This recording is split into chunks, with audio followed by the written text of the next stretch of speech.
لەسەرم بابەتە زیاتر قسە دەکەم پرسی ئاگربەستی نێوان حەماس و ئیسرائیل لە کەرتی غەزە تا چەندەم ئاگربەستە بەردەوام دەبێت و هاوکات چ گەرنتیەک هەیە بۆ بەردەوامبوون و هەروەها جێبەجێکردنی پابەندیەکان بە خاڵەکانی ڕێککەوتن و ئاگربەستەکە لە نێوان هەردوولادا. میوانەکەم بەڕێز سلێمان بەشارات بەڕێبەری سنتەری یوبوس لە ڕامەڵاوە لەگەڵم دەبێت. بەڕێز سلێمان سپاس کە لەگەڵ کوردستان 24 قۆناغ یەکەمی ئاگربەست لە غەزە جێبەجێکرا. پێتان وایە ئەم ئاگربەستە بەردەوام دەبێت؟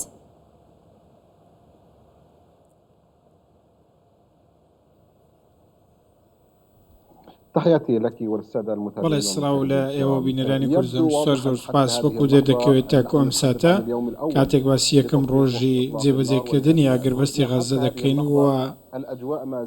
وا دەردەکەوێت کە زۆرێک لە تەمومژاوی هەیە و زۆرێک لە وروژانیش لەلایەن هەردوولادا هەیە بە تایبەتی لەلایەن ئیسرائیل هەوڵێک هەیە بۆ ئەوەی کە هەندێک پێشێرکاری لە بەیانی زووە تۆمار بکات بینیمان کە چۆن هێرشی کردە سەرکەرتی غەزە ئەو هێرشە خەریک بوو بێتە هۆکاری ئەوەی کە بارودۆخی مەیدانی تێک بچێت بەڵام نێوەندگیرەکان هەرزوو دەسوەردانیان کرد. ئەوەی ڕوون و ئاشکرا ئەوەیە کە ئیسرائیل بە ناچاری ئەم ڕێککەوتنی جێبەجێ کردو و دەستی بۆ ئاگربەست گرتو و ڕەنگە هۆکارەکەی ئەو فشارە بێت کە ئیدارەی دۆناڵد ترامپ بۆ سەر ئیسرائیل دروستیان کردو بە شێوەیەکی ڕاستەوخۆ و هەروەها بە هۆی شەقامی ئیسرائیلی کە داوایان کردووە ژیانی دیلەکان بپارێزن. وا دەردەکەوێت کە بنیامین نەتەنیاهو هەوڵی ئەوە دەدات کە لە ماوەی قۆناغەکانی ئاگربەست لە چەند ڕۆژ و هەفتەی داهاتوودا کە ببێتە هۆی تێکچوونی ئاگربەست. بەڵام تا ئەم ساتێک قسەی تێدا دەکەین بۆ ئەوەی واقعی بین کارتێکەرەکان کە دەبنە هۆکاری ئەوەی بنیامین نەتەنیاهو زیاتر دەستی کۆت و بەند بێت وەک لەوەی کە بتوانێت هەوڵەکان بەرەو شکست ببات. بۆیە وەکو هەمیشە بوارێک دەمێنێتەوە بۆ ئەوەی بنیامین نەتەنیاهو ڕێککەوتنەکە تێک بدات. باشە ئەو ڕێککەوتناگەری هەیە لەلایەن ئیسرائیلەوە تێک بچێت بیانوەکانی ئیسرائیل بۆ پێشێرکردنی ڕێککەوتنەکەەوە ئاگربەست چی دەبێت؟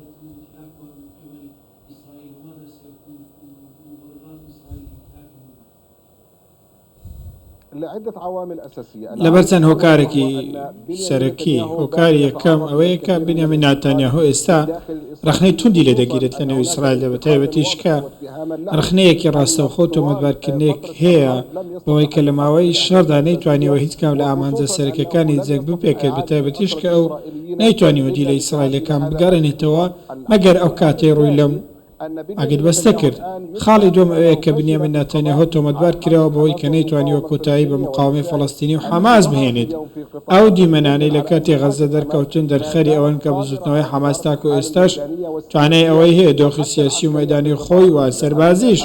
بەڕێوە ببات. خاڵی سێمیش ئەوەیە کە پەیوەندی بە هاوپەیمانەکانی حکوومەتی ئیسرائیل هەیە بنەگڤێر بەر لە هەمویان کە دەستی لە کار کێشایەوە بۆ خۆی و وەزیرەکانی ئەمە دەبێتە هۆکاری ئەوەی کافشارێک ئەسەر بنیامین نەتەنیاهو دروست ببێت و ڕەنگە بێتە هۆکاری ئەوەی کە بە دوای پەناگای دیکەدا بگەڕێت بۆ ئەوەی کە پێگە جەماوەرەکەی خۆی بپارێزێت. هەموو ئەمانە کارتێککردن کادەکەم بنیامین نەتەنیاهو لە سداهاتووی سیاسی خۆی بترسێ. باشە بەڕێز بەشارات پێتان وایە لە دوای ئاگربەست کێ غەزە بەڕێوە دەبات؟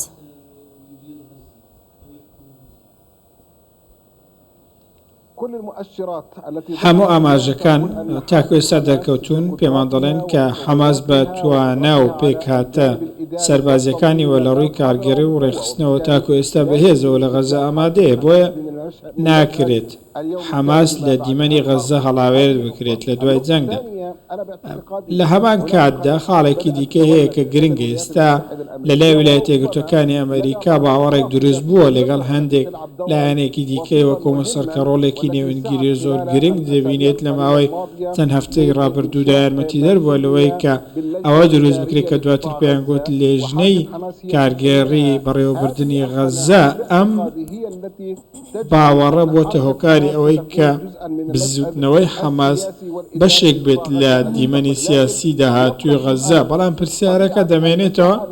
ئایا ئەو بوارە چ دەبێت کە بە حەماس دەدرێت و تا چەند بواریان پێ دەدرێت و لە هەمان کاتدا کارتێکەرە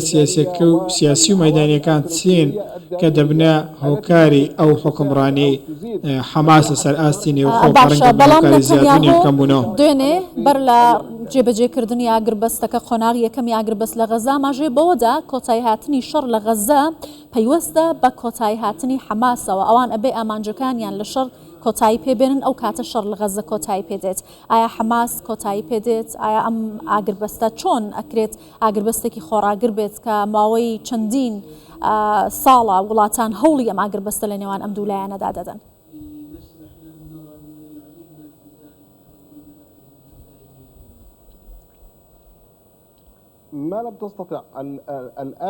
تا ئەو ساتەی کە ئامێری سەربازی ئیسرائیل کە نەیتوانیوە لە ماوەی 15 مانگی جەنگدا ئامانجەکانی بپێکێت و حەماس لاواز بکات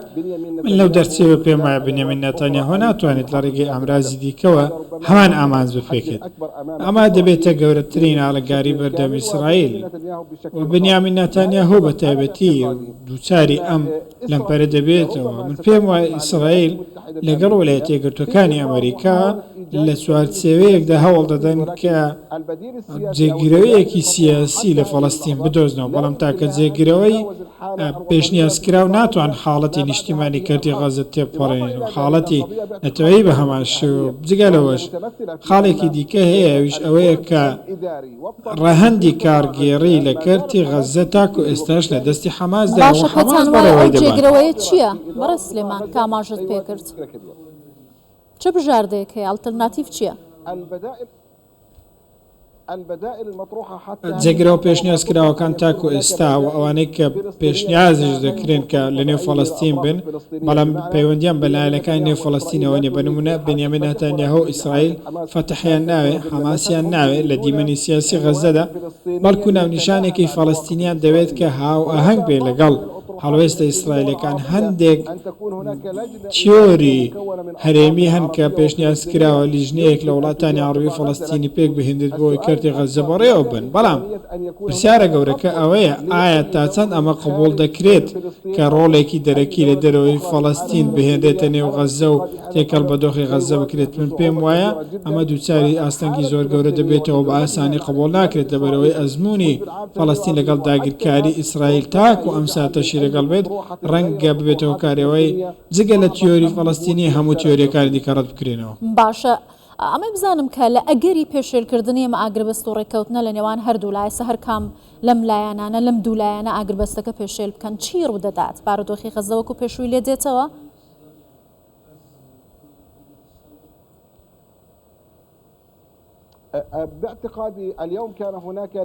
بە بڕوای من ئەمڕۆ نمونەیەکی سادە هەبوو بۆی کە بارودۆخ لە ئاگربەست دەچۆنە و کاتێک کە بینیمان حەماس تۆزێک دواکەوت لە ڕادستکردنی ئەو دیلانەیە کە یاخود لیستی دیرەکان و بە هەمان شێوەش بینیمان کە ئیسرائیل ڕاستە خۆ دەستی بەهێرش کرد بۆ سەرکردی غەزە بزوتنەوە یاخود بزاوتی نێوەندگیرەکان تاکە زامنی جێبەجێکردنی ئاگربەست دەبێت بۆ ئەوەی کە بتوانن ئەم زۆرە سەرپێچیانە لە خۆ بگرن کە ناوناناوێک لە ئیسرائیلەوە دەردەچن بە تایبەتیش کە ئیسرائیلی داگیرکار بە دیاریکراوی هەموو هەوڵی خۆی دەخاتە گەڕ بۆ ئەوەی کە بارودۆخەکە لە بەرژەوەندی خوانی یەکلایی بکەنەوە بەڵام بوونی نێوەندگیرەکان ڕێگر دەبێت لەوەی بارودۆخەکە تێک بچێت و ئاگربەستەکە دەپارێزن تا بە شێوەیەک خۆی جێبەجێ دەکرێت لە ماوەی داهاتوودا. زۆر سپاس بەڕێز سلێمان بەشارات بەڕێبەری سنتەری یوبوس لە ڕامەڵاوە لەگەڵمان بووی سپاس.